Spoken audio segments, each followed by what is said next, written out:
Katie, how excited are you about looking to end this year on a high this weekend? Yeah, I'm very excited. Just to have another fight at the end of the year is fantastic, and it's been a great year so far. 2 fights, 2 wins, and hopefully I will end on a good high this weekend. To have a chance to fight here in Liverpool as well is fantastic, and such a great card. I think everyone's very, very excited about the card. It's going to be a great atmosphere on Saturday night, and this is something that I dream of as a kid, to do boxing in these kind of stadiums, so I'm very, very excited about it. Is it something that you still don't take for granted, having these huge crowds? Yes, it's a fight that is not going to be a career-defining fight, but it's still going to be a chance for you to show what you can do in front of a huge crowd. Yeah, and I never ever take it for granted. I think even getting up and doing something that I absolutely love every single day, I try not to take it for granted. But I am also aware of the challenge on Saturday night as well.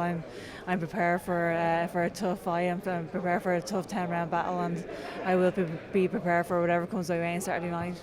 And what are you expecting from your opponent on Saturday? It's fair to say she's had a few words to say in the build-up. Yeah, don't you all?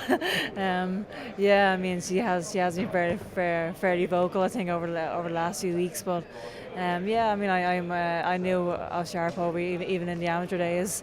She has got a good amateur pedigree. She comes to fight for sure, but I don't think it's anything that I haven't seen before. I read somewhere that you said, I think earlier this week, that we've only seen maybe 40, 50, 60% of you so far. Do you still feel there's even more to give? Absolutely, yeah. I think people still haven't seen the best of me yet, and that's an exciting prospect for me, because here I am, undefeated, undisputed, but I still haven't shown my best yet, and I'm looking forward to actually showing it in fights to come. And what continues to drive you in that sense when you consider all you've achieved in the sport? I know you've still got plenty you still want to tick off the bucket list as well. Yeah, I mean, I really don't find it hard to motivate myself. I'm still as hungry as ever. I'm still as passionate about my sport as I ever was as well.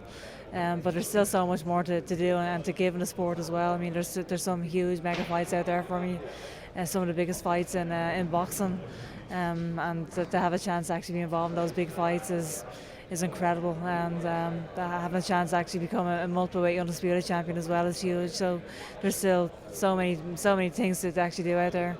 You talk about the big fighters that are potentially ahead. There's talk about Amanda Serrano next year. How close do you think we are to seeing that fight? Eddie suggested it could be something that happens in the spring. Yeah, I hope so. Obviously, I have to get over Saturday night. She has a fight next week as well. So, assuming that we both get over our fights this weekend and next weekend, that fight is a huge possibility. I think everyone's been talking about that fight for a long time now. It's probably the biggest fight in women's boxing right now. So, I hope that fight can happen early next year. And I know you're laser focused on your opponent this weekend, but when you see what happened with Kid Galahad, Terry Harper, Teofimo Lopez last weekend, does that just sharpen your mind even more? Yeah, definitely. You see the upsets that have happened this year. It has been a great year for boxing. It's been a lot of upsets. It's been an exciting year, but you just can't overlook anybody.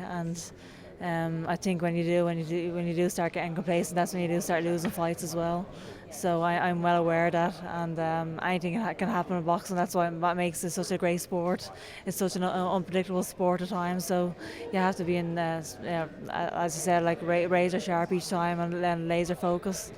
And finally, as we head towards the end of this year, how do you reflect on what you have achieved this year? There's not been the huge fights we all want to see yet, but what do you think we've seen from you in these 2 fights we have seen you in? Yeah, I think it's obviously been another great year for me, another dominant year, two good fights, and hopefully end the year on a high as well. So I'm very happy with the year. Obviously, it's not, like I said, it hasn't been the fights that people wanted to see really.